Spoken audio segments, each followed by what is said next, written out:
नमस्कार. आजच्या रेसिपीला आपण पारंपरिक रेसिपी असंही म्हणू शकतो, कारण ती अगदी आपले आजी-पणजीच्या काळातली आहे. शिवाय अतिशय चविष्ट आणि पौष्टिकसुद्धा. तर त्यासाठी तीळ, खसखस आणि हिरव्या मिरच्या वेगवेगळ्या भाजून घेतल्या. त्यानंतर मिक्सरमध्ये घालायच्या आणि त्यासोबत भाजलेले शेंगदाणे, कोथिंबीर, आलं, लसूण, कोथिंबिरीची पेस्ट घालून पाणी घालून याचं वाटण तयार करायचं. आता डिंगरी किंवा मुळ्याच्या शेंगा असंही याला म्हणतात. तर त्या निबर न घेता आपण नाही का कोवळ्या शेंगा घ्यायच्या आणि छोटे-छोटे तुकडे करून धुवून घ्यायचे आहे, गवारीच्या शेंगाप्रमाणे. आता चिरलेल्या शेंगा गरम पाण्यात एक उकळी येईपर्यंत मीठ घालून आपण उकळून घ्यायच्या आणि गाळून घ्यायच्या आहे. त्यानंतर पॅनमध्ये तेल गरम करून घ्यायचं, त्यामध्ये जिरं आणि हिंग घालायचं, कांदा घालायचा.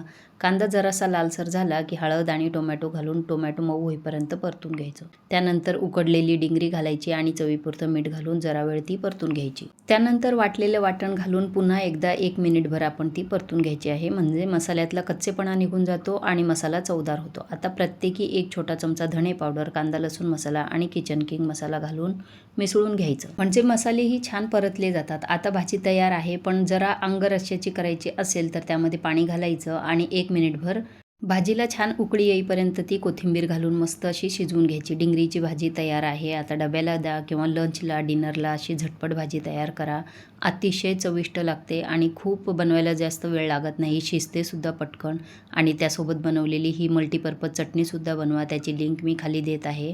तर तीसुद्धा 2-3 महिने टिकते. तर ती बनवून ठेवा आणि असं कोणत्याही भाजीबरोबर खायला तुम्ही ती घेऊ शकता. डिंगरीची भाजी आवडली असेल, मालाच किचनला लाईक, शेअर आणि सबस्क्राईब करा आणि आवडलेली रेसिपी इतरांनाही शेअर करा. धन्यवाद.